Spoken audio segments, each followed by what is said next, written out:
Hello everyone, it's Aaron K1994 and I have returned. In this video I'm going to be discussing none other than episode 619 of the Atheist Experience, hosted by Matt Dillahunty and Jen Peoples.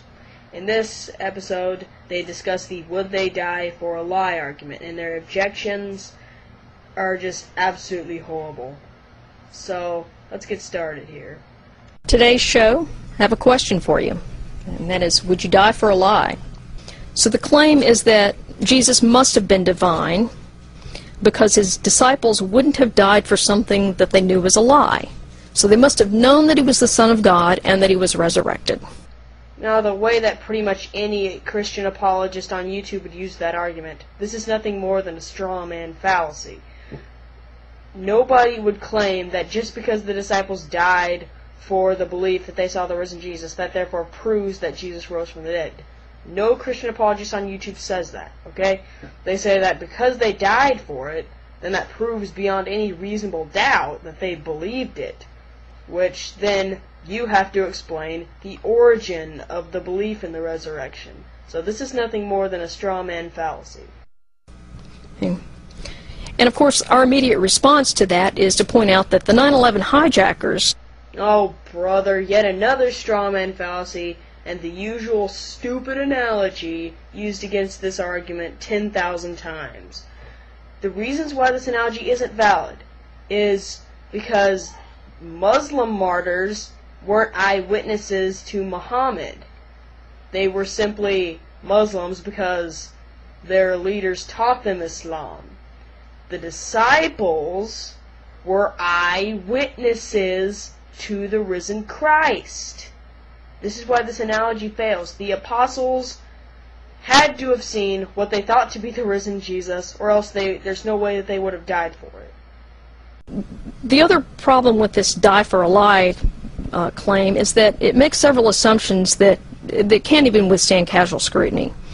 The first of which is that Jesus existed as an actual historical person, in spite of the fact that there's no extra-biblical evidence of this. Wow, that is a load of crap. First of all, why do we need extra-biblical evidence? Most scholars and historians, including the skeptical scholar Bart Ehrman, would take just the Gospels themselves as evidence enough that Jesus existed. Second, there are tons of extra-biblical evidence that Jesus existed. Josephus, Tacitus, Lucian, we've got Celsus. We have tons of extra-biblical evidence. So let's see their very brilliant rebuttals to all of these pieces of evidence. And before you guys email me with Josephus and Suetonius and Tacitus, yeah, I know about that stuff, okay? It documents the existence of Christians. It does not document the existence of Jesus. Okay, that's just an outright lie. If you read Annals 1544, which is the Tacitus mention, it clearly says that Christus suffered under Pontius Pilate. It does not say Christians believed that Christus suffered under Pontius Pilate. Okay. And Josephus specifically mentions Jesus and how the Christians followed him. Matt Dillahunty tries to address Josephus right after this, so let's look at that.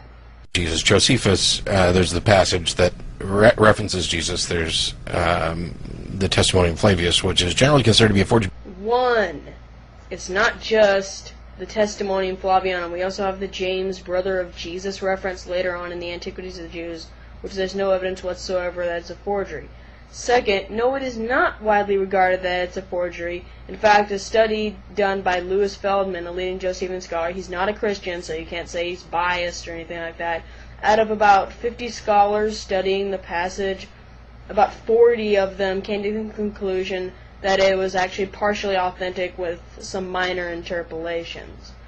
And so your objection to the Josephus passage is really bad. But it doesn't matter, right, because Josephus wasn't born until after Jesus would have supposedly died anyway, so it's not contemporary evidence. It's right, still hearsay, second or third person removed at least. There are two things that I have to say in response to this. One, contemporary evidence, it's not a requirement, okay? When will you people get this? It's some of the best forms of evidence you can have, but it is not a requirement for history. Matt, if you want to say it is, cite a historian that says that contemporary evidence is the only type of reliable evidence. Second, later on in this episode, he actually contradicts himself on this issue. So we'll get back to this clip later on in the video. It assumes also that the disciples existed, and that they actually died for their beliefs and not for some other reason. I have a lot of stuff to say in response to this. This is even more ridiculous than the last clip. Okay, first of all, over 6 sources outside the New Testament attest to not only the existence of the apostles, but that they also died for the conviction that they saw the risen Jesus.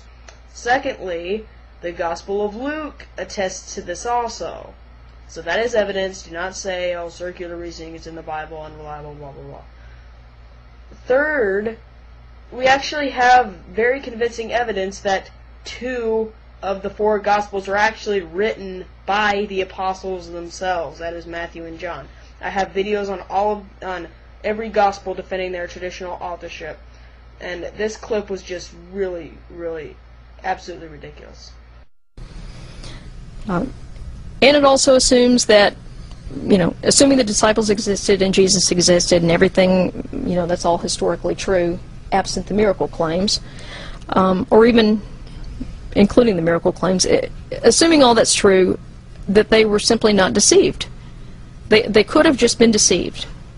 Care to elaborate a little, Jen? That's a pretty simplistic explanation of the origin of the belief in the resurrection. 2 more things to say in response to this. First of all, the disciples were, he later says that it could have been an illusionist. So this is a response to that point. First of all, the disciples were in close contact with Jesus for 2 to 3 years. They would know if it was the real Jesus or just somebody posing as him. Second of all, what motive would a guy have just running around posing as the risen Jesus? What motive would they have? That's my question.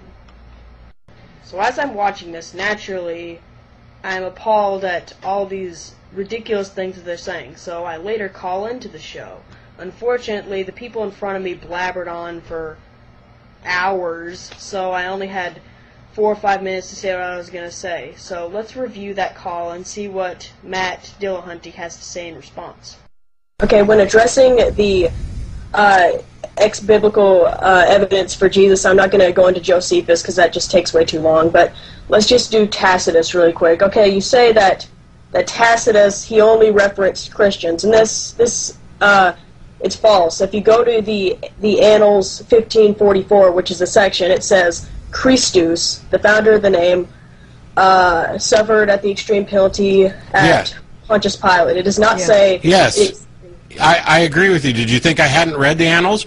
Have you read that in the context? He is writing a letter asking what I do about these Christians, and when he talks about and mentions Christos, he's not relaying any evidence or testimony to that. He's talking about what these people believe to have happened.